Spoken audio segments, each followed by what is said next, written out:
ആഷിയാന ഫാമിലെ ഒരു വീഡിയോ കാണുന്നത്. ആദ്യമൊക്കെ ഞാൻ ജസ്റ്റ് ഒന്ന് നോക്കിയിട്ട് പോയി. പിന്നെ എനിക്ക് അതിൽ ചില ഇത് ഞാൻ ജസ്റ്റ് ഇങ്ങനെ ഫോർവേഡ് ചെയ്ത് പോകുന്ന സമയത്ത് എനിക്ക് ഞാൻ എന്തോ ഒരു ചില പോയിന്റുകളൊക്കെ കിട്ടുമ്പോൾ പോലെ ഫീൽ ചെയ്തു. അപ്പോൾ ഞാൻ ഫസ്റ്റ് തൊട്ട് കേട്ടു.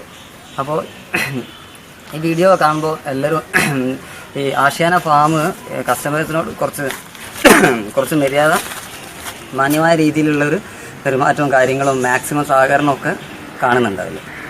അപ്പോൾ ഞാൻ വീഡിയോ ശരിക്കും ശ്രദ്ധിച്ചു. അപ്പോൾ ഞാൻ മുമ്പേ കുറച്ച് ഡോഗ്സിനെ വളർത്തിയിട്ടുണ്ടായിരുന്നു. അപ്പോൾ അത് ഒരു കോഴിക്കോടുള്ള ഒരു ഫേമസ് ആയിട്ടുള്ള ഒരാളെടുത്ത് നിന്ന് മേടിച്ചിട്ടുണ്ടായിരുന്നു.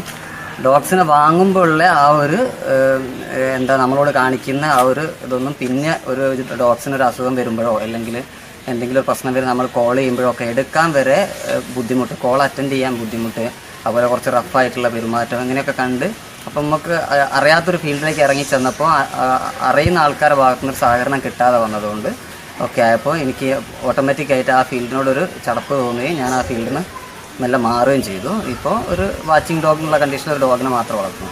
പക്ഷെ അതിൽ നിന്നൊരു വ്യത്യസ്തമായിട്ട് ഒരു ആത്മാർത്ഥത കാണിക്കുകയും നമ്മൾ വഴി എല്ലാവരും നന്നാവണം എന്നും ഒരാൾക്കൊരു ബുദ്ധിമുട്ട് വരരുതെന്നും എന്നുള്ളൊരു ഫീല് ഇത് കിട്ടിയത് മിഗ്ദാദ് സാറിൻ്റെ ഒരു വീഡിയോ കണ്ടപ്പോഴാണ്. പിന്നെ ഞാൻ അതിനെപ്പറ്റി കൂടുതൽ വീഡിയോസ് കണ്ട് കുറേ ആൾക്കാരെ റിവ്യൂ കണ്ട് അങ്ങനെ ഞാൻ ഓട്ടോമാറ്റിക്കായിട്ട് ഞാൻ ഇവിടേക്ക് വിളിച്ച സമയത്ത് മാഡം പറഞ്ഞു, ഇങ്ങനെ മാഡമായിരുന്നു ഫോൺ അറ്റൻഡ് ചെയ്ത്. മാഡം പറഞ്ഞു ഇങ്ങനെ ആഷിയാനൻ്റെ ഒരു ക്ലാസ് അറ്റൻഡ് ചെയ്തിട്ട് ഞാൻ ആദ്യം ചോദിച്ചത് ബുക്കും CD ആണ്. കാരണം എല്ലാവരും ഇതിനെപ്പറ്റി പഠിച്ചിട്ട് ഇറങ്ങാമെന്ന് തന്നെ ഞാൻ വിചാരിച്ചിട്ട് ഇതിന് ബുക്കും CD കിട്ടാൻ എന്തെങ്കിലും ഒരു വഴി ഉണ്ടോ എന്നാണ് ഞാൻ ചോദിച്ചത്. അപ്പോൾ അവർ പറഞ്ഞു ബുക്കും CD അയച്ചു തരാം, മണി ഓർഡർ ആയിട്ട് ക്യാഷ് വരികയാണെങ്കിൽ ക്ലാസ് അറ്റൻഡ് ചെയ്യാന്ന് പറഞ്ഞു. അപ്പോൾ ഞാൻ പറഞ്ഞു ക്ലാസ് അറ്റൻഡ് ചെയ്യാം, ഞാൻ ബുക്ക് ചെയ്യാമെന്ന് പറഞ്ഞു. അങ്ങനെ ഞാൻ വരുന്ന ആ ദിവസമാണ് അന്ന് തൊട്ടിട്ടാണ് ഇവിടെ ക്ലാസ് അറ്റൻഡ് ചെയ്യുന്നതിന് ഒരു ചെറിയൊരു ഫീസ് ഇവിടെ ഈടാക്കാൻ തുടങ്ങിയതെന്ന് എനിക്ക് മനസ്സിലായി.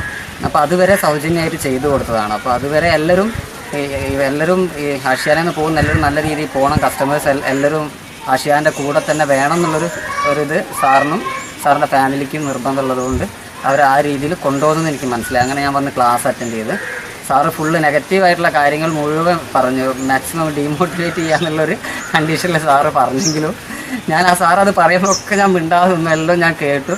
പിന്നെ എനിക്ക് എൻ്റെ ഡൗട്ടുകൾ ഞാൻ കുറേശ്ശെ ഞാൻ സാറെടുത്ത് ചോദിച്ച് ക്ലിയർ ചെയ്തു. സാറ് ഫുൾ ഡീറ്റെയിൽ ആയിട്ട് ക്ലാസ് എടുത്തു. പക്ഷേ അപ്പോഴും നമുക്കുള്ള ഡൗട്ടുകളൊക്കെ ക്ലിയർ ചെയ്തു. അത്രയും ഒരുപാട് സമയം നമുക്ക് വേണ്ടിയിട്ട് സാർ അവിടെ ഇരുന്ന് ഒരുപാട് സംസാരിച്ചു. അതൊക്കെ ഞങ്ങൾ കേട്ട് കുറേ നോട്ട് ചെയ്ത് കൊണ്ടുപോയി.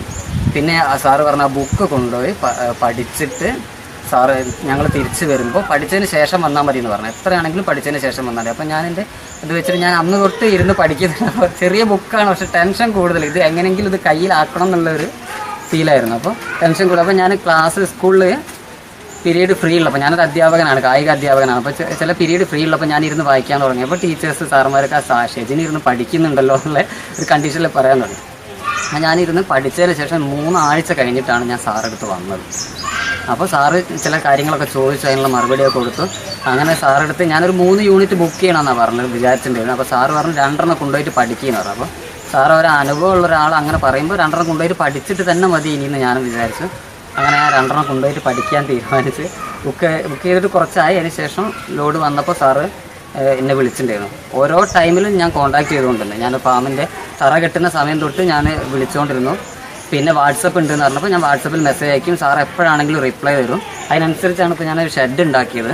ഒക്കെ പറഞ്ഞതനുസരിച്ച് എല്ലാ കാര്യങ്ങളും ചെയ്തിട്ടുണ്ട്. ഇനിയിപ്പോൾ എന്തെങ്കിലും ഒരു ഇതുണ്ടെങ്കിൽ സാറ് വന്ന് ചെക്ക് ചെയ്യുന്നുണ്ട് എല്ലാവരുടെ വീട്ടിലും. അത് ഞാൻ യൂട്യൂബിൽ കണ്ടു. സാറ് വരുന്നുണ്ട് എന്നുള്ളത് എനിക്കറിയില്ലായിരുന്നു. പക്ഷേ ഞാൻ യൂട്യൂബിൽ കണ്ടു സാർ എല്ലാ ഫാമും സന്ദർശിച്ചിട്ട് പോകുന്നത്. അപ്പോൾ ഇനി എന്തെങ്കിലും പോരായ്മ ഉണ്ടെങ്കിൽ സാറ് വന്ന് പറയും. അത് ക്ലിയർ ചെയ്ത് മുമ്പോട്ട് നല്ല രീതിയിൽ പോകണം എന്ന് തന്നെയാണ് എനിക്ക് ആഗ്രഹം. എൻ്റെ പണ്ട് തൊട്ടുള്ളൊരു ആഗ്രഹം എൻ്റെ ഒരു ഫീൽഡിലേക്ക് ഇറങ്ങണം എന്നുള്ളത്. അപ്പോൾ അത് ഇതുവഴി അങ്ങനെ പോട്ടെ എന്നുള്ളൊരു കണ്ടീഷനിലാണ്. ഞാൻ കുറച്ച് കാലം വെയിറ്റ് ചെയ്തിട്ടുണ്ട്. 6 മാസമൊന്നും പിടിച്ചില്ല, പക്ഷെ കുറച്ച് കാലം എനിക്ക് വെയിറ്റ് ചെയ്യേണ്ടി വന്നു. അപ്പോൾ അത് ഷെഡ് ആവാനും ഒക്കെ ആയിട്ട് എന്തായാലും നല്ല രീതിയിൽ ഞാൻ സാറെടുത്തുനിന്ന് ചെയ്തുകൊണ്ട് പോവുകയാണ്. പഠിച്ചിട്ട് നല്ല രീതിയിൽ 2 മുകളിൽ റെഡിയായി വന്ന് ഇനി കൂടുതൽ യൂണിറ്റ് എടുക്കണം എന്നാണ് എൻ്റെ ആഗ്രഹം. ആഷിയാനായിട്ടുള്ള രീതിയിൽ നല്ല രീതിയിൽ എല്ലാവരും ഇപ്പോൾ ഞാൻ പല ആൾക്കാരെ റിവ്യൂ ഒക്കെ കണ്ടായിരുന്നു. എല്ലാവരും നല്ല അഭിപ്രായങ്ങൾ പറയുന്നുണ്ട്. ചില ആൾക്കാരെ ഫോൾട്ടുകളും ഞാൻ കണ്ടു. അപ്പോൾ ആ ഫോൾട്ടുകൾ കണ്ടതുകൊണ്ട് ആ വീഡിയോ വന്നതുകൊണ്ട് എനിക്ക് എൻ്റെ കുറച്ച് ഐഡിയാസിൽ ചെയ്യാൻ വിചാരിച്ചാൽ ഞാനത് വേണ്ടാന്ന് വെച്ചു. അപ്പോൾ സാറും മാഡം ക്ലിയർ ചെയ്ത് കൊടുക്കുന്നുണ്ട്. അത് വെച്ചിട്ട് തന്നെയാണ് ഞാൻ ഷെഡ് ഉണ്ടാക്കിയത്. ഒരു ഫോൾട്ട് വരരുതെന്ന് ദിശേൻ്റെ കാര്യത്തിൽ മാത്രമാണ് എനിക്കൊരു കൺഫ്യൂഷൻ. കാരണം എൻ്റെ സ്ഥലത്തിനനുസരിച്ചാണ് ചെയ്തത്.